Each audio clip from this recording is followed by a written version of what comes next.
के विषय में जो भी सरकार की सोच है और उसमें संशोधन का जो प्रावधान लाने की बात है, विपक्ष को उसके तथ्यों पे जाना चाहिए। उसमें क्रीमी लेयर नहीं है, इसलिए SC ST के आरक्षण में क्रीमी लेयर नहीं। कांग्रेस की अलग सोच है, वह तुष्टीकरण की राजनीति करते हैं। उनकी यात्रा तो अब समाप्त हो गई, राजनीति की यात्रा। वो तो बोर्ड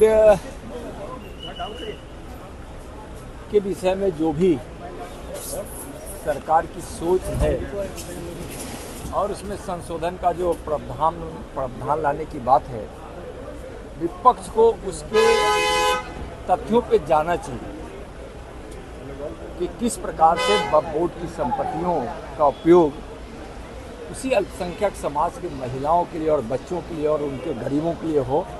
इस सोच के साथ ऐसे यह मामला अब JPC में चला गया है, तो वहाँ उस पर चर्चा होगी, उस पर विचार होगा।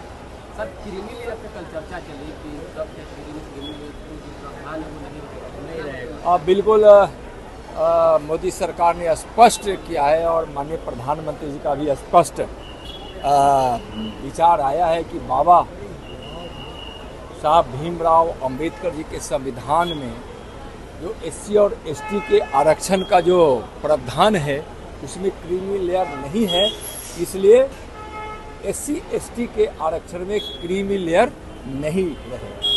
बांग्लादेश में नई सरकार का गठन हुआ है, प्रधानमंत्री ने ट्वीट कर कहा है कि वहाँ के हिंदू और अल्पसंख्यकों की सुरक्षा सुनिश्चित की जाए, लेकिन कांग्रेस की तरफ से ट्वीट तो किया गया, बधाई तो दी गई, लेकिन सुरक्षा की बात नहीं कही गई। देखिए, कांग्रेस की अलग सोच है, वह तुष्टीकरण की राजनीति करते हैं और उनके हर बात और हर सोच के तहत अपनी सत्ता की सोच ज़्यादा होती है। माननीय प्रधानमंत्री जी और उनके नेतृत्व वाली केंद्र की सरकार बांग्लादेश की स्थिति पर लगातार नज़र बनाए हुए हैं और वहाँ हिंदू सुरक्षित रहे, जो भी भारतीय वहाँ हैं सुरक्षित रहे, इसके लिए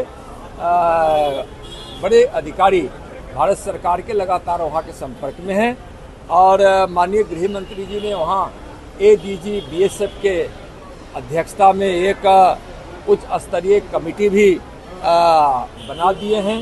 गृह मंत्रालय द्वारा उसकी सूची भी जारी हो गई है और वह लगातार पूरी तरह से निगरानी बनाए हुए है। BSF वहाँ बहुत चौकस है। सर, बिहार में 4 जगहों पे उपचुनाव होना, उससे पहले तेजस्वी यादव यात्रा पर निकल रहे हैं, क्या लगता है कि और वहाँ स्पष्ट रूप से बांग्लादेश में जो हिंदू वहाँ सुरक्षित रहे, इसके लिए सरकार चिंतित भी है और उचित कदम भी उठा रही है और लगातार बांग्लादेश से संपर्क में भी है। माननीय प्रधानमंत्री जी बड़ी संवेदनशीलता के साथ और अति महत्वपूर्ण विषय है इस सोच के साथ वह इसको देख रहे हैं। यात्रा पर तेजस्वी यादव निकल रहे हैं, 4 जगहों पे उपचुनाव होना है बिहार में, हाँ, क्या कहेंगे? 4 सीट NDA जीतेगी। उनकी यात्रा तो अब समाप्त हो गई, राजनीति की यात्रा। वो तो अपने हमसे जुड़े रहने के लिए हमारे YouTube चैनल को सब्सक्राइब करें और नई वीडियो की नोटिफिकेशन के लिए बेल आइकॉन को दबाएं। अगर आप ये वीडियो Facebook पर देख रहे हैं तो लाइक जरूर करें और ज्यादा से ज्यादा शेयर करें। धन्यवाद।